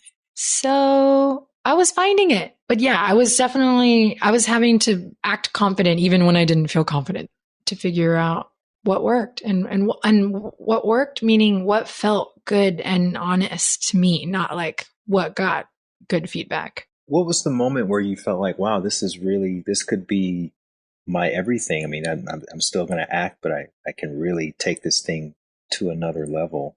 What was that moment like? Well, I think I realized pretty early on when before we did the 30-day yoga journey, we actually experimented with a little program called Reboot. And it was a 29-day yoga journey, but it was only 4 videos. And the idea was that you did the same video every day for a week, for 4 weeks. And because repetition is one of the big elements of my previous training that we spoke about, I use that, like the repetition to kind of guide the program, which is called Reboot. And, we shot it in one of my best friend's studio for free. Hired a buddy. I don't even know if we paid him. If we didn't, we should have. We always pay people. Just kidding. I'm sure we paid him. But very homemade is the point. Even the sound design, I did it all on Chris's computer back in Chris and Hyla's back room. And I used all Austin, Texas artists. And I literally sound designed it. I swelled with inhale, reach for the sky. Hours and hours and hours of tedious work. And same with Chris. We didn't know how to sell a program or build a website or do any of that. So he was teaching, we were teaching ourselves it as we were going along. And while we were teaching ourselves this, we did something that we never have done ever again, but we started to sell it before it was done.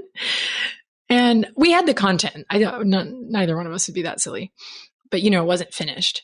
And people started to join. And the thing is, at the very last minute, I got scared because my whole thing, which we haven't really even spoken to, but I don't think we need to, but the whole thing that really was the pivotal shift was that things were changing, not on YouTube only, but outside. So yoga classes were jumping from $10, $8, $10 to $17, $24.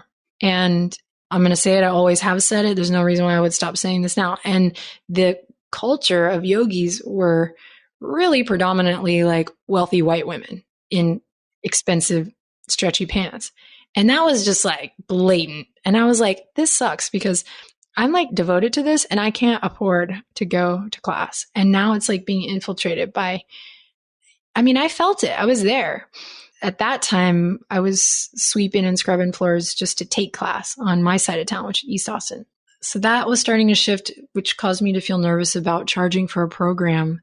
And at the very last minute, Chris and I were like, okay, we're going to add this calendar. We're going to add this. Maybe we'll do should we do an opportunity to join a Facebook group so people can talk about it? And then we'll just close it down when it's done. And it was just an afterthought because that wasn't a thing that was happening. That's the thing. I'm not trying to say too, we started this, but it just wasn't a thing that we just weren't seeing it. So we had nothing to compare it to, I guess all I'm saying. And that, my friend, that group, we call that group to this day founding members, the FWFG founding members. Find what feels good. Yeah. Find what feels good, founding members. At that time, it was called Reboot 29-Day Yoga Experience, But because that was the thing. That was the thing that really changed it all for me. And that was the fact that I was starting to engage with people all over the world and witness them engage and be vulnerable. And I don't know, it just, coming from an artist background, it was oh my God, we're having conversations. We're not just doing yoga. It's like a talk back after a show. It's you can actually engage with the audience. Yes. And that was cool because it was I had this kind of focusing on ways to be more inclusive. I had this whole high going, but then when we did that, it was things started to percolate in a different way. I know I'm over talking all of this already, but that was cool. And it was cool to see the diversity in the room and to get a positive feedback of you can say everyone's invited all you want. You can say, oh yeah, yoga for all, but you got to take it to them and get people to talk. And this is something that's coming up a lot right now for obvious reasons. that was kind of when everything changed. And we ended up naming that group Find What Feels Good founding members and creating a Facebook group for Yoga with Adriene that ended up becoming so big and so beautiful that it became unmanageable. And so now we have our own social media site called Find What Feels Good Kula, Kula, Community of the Heart. And we were working with Mighty Networks for a long time before that was even public, especially Chris. I mean, he's like, we got to get this off Facebook. And at that point, we had already met Sarah, who is now our community director and membership director now as well, just last year. Together, we've built our own social media space. Not, again, it sounds like, oh, well, isn't that just like creating a private space where more people can't gather? And it's the opposite. It's like really taking responsibility for the whole yoga for all. Because, and this is something eventually I need to sit down and write about and delve into in a more thoughtful way, find the words. I certainly don't have them now, but like, how do we find ways to keep everyone together? Like, you can't just say yoga for all and be like, that's it. You can't just say like, may all beings be free and happy, and that's it. Like, how do you really foster and hold space for everyone? That social side is something I'm really proud of because it's free too. I want to kind of go back into those first 3 years a little bit with you and talk about your process in terms of, I know you're still acting, right? And that's almost like a full-time endeavor for you. So I would imagine you don't have a whole lot of time to plan for your classes because you're like so busy doing these plays on top of plays and rehearsals and things like that. Is my imagination correct, or are you actually spending a fair amount of time planning your contribution to Yoga with Adriene, even though you're not really getting that many views? I had a lot more time than I realized at the time, like looking back, the perspective, of course, for me has changed.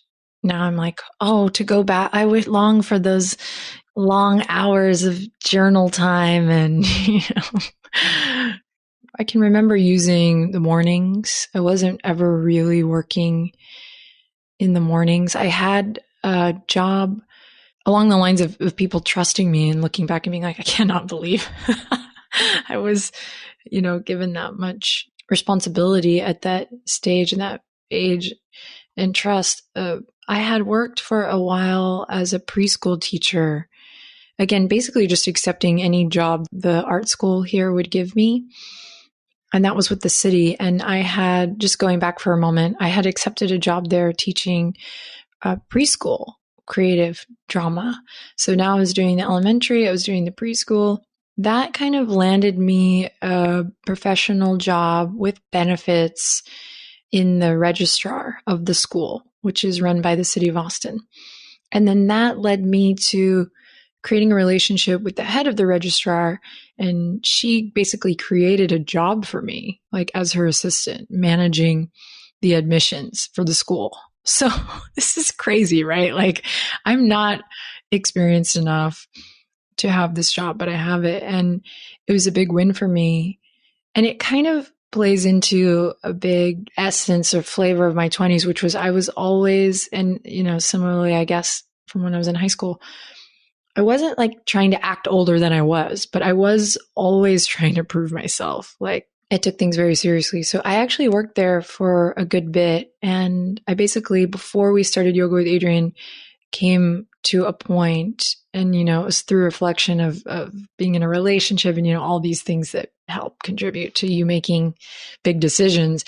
I finally just had this moment where I was like, this is too much for me right now. Like, there's no way I can continue to do this work that I'm getting through my agent or even teach yoga if I'm sitting at this desk for X amount of hours, Monday through Friday. So I left. And, for many years, I thought that could have been a big mistake. Like, you could have retired when you were 41. Like, you would have had benefits. I didn't have insurance. That process to leave, was that difficult for you to make? It was mostly an inner turmoil, to be honest, for that one. I've had similar experiences. I had one later after we had started Yoga with Adriene too, when working with the school, where that one, I think I kind of self-sabotaged, to be honest, to like just create a change and movement. As one does, sometimes if we're not practicing mindfulness, like as a discipline. But whatever, I was learning. So I go back to mention that because yes, now here in the first 3 years of Yoga with Adriene, I had been in more than just the nanny, after school teacher work environment. I had been seated at a job. I had been working kind of crazy hours, basically teaching myself. I was like doing brown bear plays, with preschool children. I don't have siblings. Like one can say you're born with, a certain kind of nature to be good with children, but it was a fake it till you make it sort of mentality in almost every single one of my jobs up until that point. So all of this to say, by the time I had this opportunity with Yoga with Adriene, one, I didn't really see it as a job for quite some time. And two, I think I did have time. It was less computer and a lot of books. I was enjoying that task. It felt very fulfilling. And I did have a brief job during the first 3 years of Yoga with Adriene working at a vegan ice cream shop part-time as well.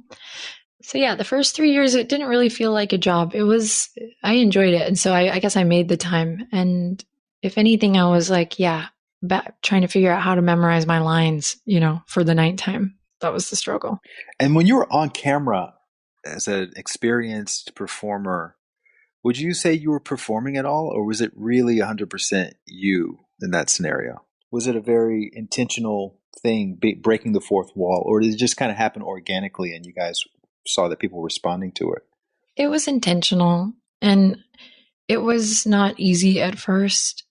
I mean, and in a lot of ways, it's still a practice now, especially because I have more awareness in every nook and cranny, of what people are seeing, of what they're going to say. I try to beat people, try to beat them to the punch, and I can anticipate more now than ever before, kind of what people might be perceiving or experiencing. So it's still a practice. But in the early days, it was definitely intentional, and it was not easy. In fact, there are somewhere, I don't know where they are, and I don't know if I want to know, there are a couple episodes, as we called them back then, that never saw the light of day, probably because it was just not, and authentic wasn't a word we were even using. It wasn't a part of our verbal vocabulary. It was a felt thing.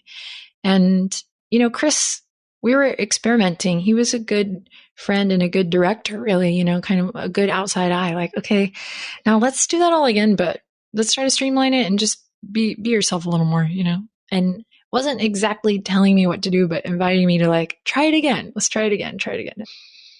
And then I think it became an organic thing. And I just became not more comfortable, but more committed really to that being the thing that we were doing, the way in which I say this all the time. Sometimes it's not what you do, but how you do it. So it's kind of focusing on that in the beginning a lot with intention. Talk a little bit about Benji and how Benji came to be a part of your life and then this production. He always had this idea that it should feel like you're just in the room with me. And I was like, yeah. And that's so great for yoga too, because we are actually trying to not change or transform or yearn, or it's okay to yearn actually, but we're not aiming for an end goal or something that we're not. Like, we're peeling back the layers, like I like the image of, peeling back the old paint and getting to that like OG awesome vintage wallpaper that's just like been there forever. Like there was this idea of not trying to become something, but to undo and return back to one's true self, back to home. And so we're like, it kind of worked both ways. So he gave me the image or the contemplation of Mr. Rogers. And that really stuck with me because I grew up with Mr. Rogers. And so it was, I don't know, kind of a thing from the very beginning that we make the production feel invisible, but that it still was really high quality, and that you really feel like I was just a friend, in my house and you were in your house. And so the dog, my first dog's name was Blue, creative name for a blue healer, also like Benji. He had a little more border collie in him, so he was a little bit different. But Blue originally was like pushed out of the frame, like, go, we're doing our yoga. And every once in a while he would mosey in and we would just keep rolling. And gosh, it seems so crazy at the time. We just thought that was so fun, like I've got a thrill, like just big beaming smile, like, yes, Blue's going to be in this episode. Or there's an old Halloween video where I put Blue in a blue crayon costume, which I never do, by the way, for those listening. I'm not one to dress my animal up. Not that there's anything wrong with that. It's just not my thing. And yeah, he would mosey in and out and that was great. But when he passed away, I was devastated. And the community, even though it was small at that time, was really connected and we shared a vocabulary and Blue was kind of like a mascot. And I know it sounds totally ridiculous, although maybe not now because, a Vice article just came out yesterday about Benji, solely about Benji. So Benji's got his own profiles now, huh? Dude, the scales have tipped. It's like, oh my gosh, it's no comment. Benji says no comment. Yeah, it's so funny. But it was such a devastating moment for me, and the community really responded so lovingly. In fact, I have a little watercolor painting of Blue, my first love, on my mantle that someone in the yoga community, yoga with Adriene community, had painted. It still sits on my mantle now. So all this to say, that was that experience. And then when Benji came along, I don't even know if I was ready for a new puppy, but my boyfriend and his son at the time, moving from their heart space, they were trying to help heal my broken heart and gifted me with the classic puppy dog under the tree, like at Christmas time scenario. And it was dear Benji. And he's a real doll, but this time around, I decided to keep him kind of in the videos. In the early days, as a puppy, no, but as soon as he proved that he could hang, I started to bring him in. And then to answer your question, he became organically a bit of a tool to kind of also teach, like, you don't need fancy yoga pants. You don't need the perfect time allotted. You don't need all the things that you think you need to show up for yourself for this particular practice.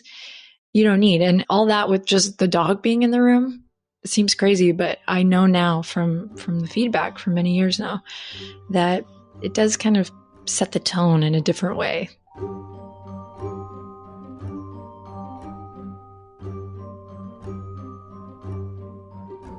You're about over 500 videos in now. Your videos have been viewed over 500 million times, which is incredible. What have you learned about yourself throughout this process known as Yoga with Adriene? I mean, everything. Ultimately, I've learned to move in a way that is focused on exploration, study versus doing or being. There's something about the consistency and the real just opportunity to show up and serve others that obviously bounces back to oneself. So for me, it's been, although sometimes scary because it's on display, and that's something that I never planned really or even hoped for, but it's been a real opportunity of self-study, and my whole journey is recorded between my journals and the project. It really started out as a project, as an experiment. And I've learned that for every bit of myself that I put into it is like, that's the exact same amount that I get reflected back from someone. It may not be, the same story, but it's a big human experiment. I've learned everything. I know it's not a cop-out answer, but what have I not learned from this experience? That's the better question, right? Yeah. What have you not learned? There's something really special about remembering this idea that we are a reflection of one another and putting that in action through the regular daily practice, the consistency of showing up. We're still allowing it to unfold now. But I think there's something really specific about the daily, the like regular practice, the showing up on a consistent basis to simply study, self-study, commit to a little inquiry. I've really felt like I'm living a once in a lifetime sort of experience to be able to serve others and also have that just daily reminder that we are a reflection of one another. What have you learned about people in this process? I've learned that people are good and that most people are afraid to lean into vulnerable places. And of course, that's different for everyone. But I hope that the Yoga with Adriene experience, whatever that is, but the exchange, we'll call it. I hope that that is something that beyond just being accessible, which is something, and affordable, it's free. I hope that beyond those things that I've implemented to try to kind of take away the obstacles, that it's a place where people can explore themselves and explore their edges and get to know them so that they can find their center. And yeah, I really do think that we all share this common desire to be centered. And maybe that's what good is. I don't know what good is, to be honest.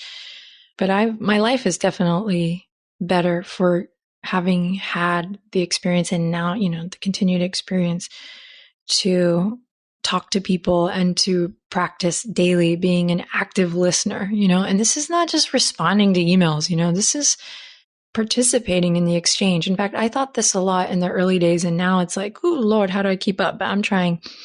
That's why I built a team out of true necessity, not out of desire.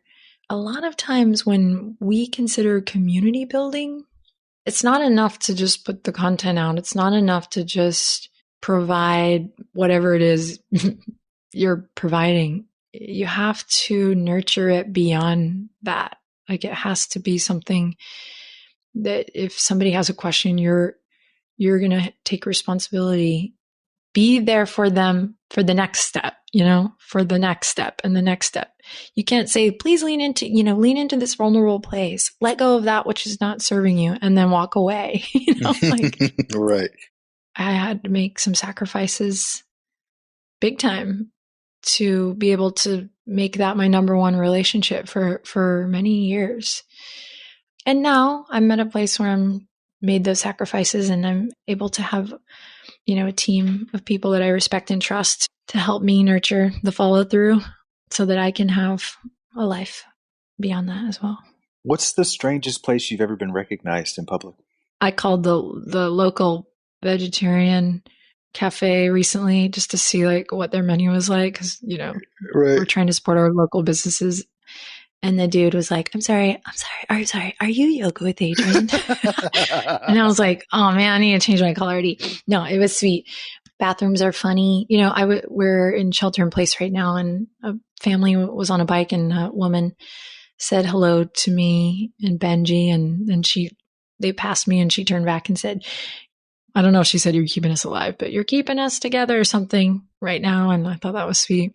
But a long time ago, like in 2013 or 14, I was in LA with my ex-partner and his son, and we went to Disneyland. And these two beautiful Latina girls recognized me and asked me for a picture. And at that point, that had only happened like a handful of times.